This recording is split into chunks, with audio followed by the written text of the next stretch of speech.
সুপ্রিয় কৃষক ভাই, আজকে আপনাদের সাথে ঝুলন্ত সবজি নিয়ে একটু কথা বলবো। আমরা ঝুলন্ত সবজি করি, শুরুতে ভালো ফলন পাইলেও মধ্যবর্তী অবস্থা থেকে শেষের দিকে ফলন ব্যাহত হয় দুইটা কারণে।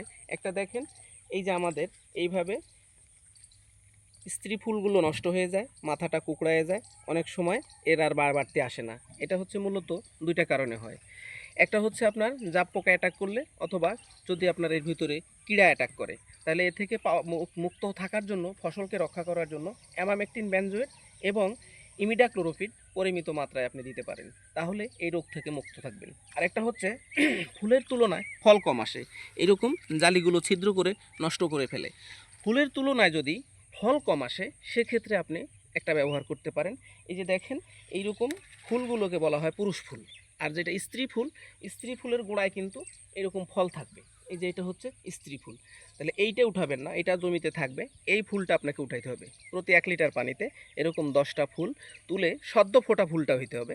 এটাকে নাড়ায়া প্রতি 1 শতাংশ জমিতে আপনি স্প্রে করতে পারবেন। তাহলে যদি 10 শতাংশ হয়, এরকম 100টা ফুল উঠাবেন, 10 লিটার পানিতে গুলায় আপনি স্প্রে করে দিবেন। আপনার ফুলের তুলনায় ফল কমে যাওয়া থেকে আপনি ফসলকে রক্ষা করতে পারবেন।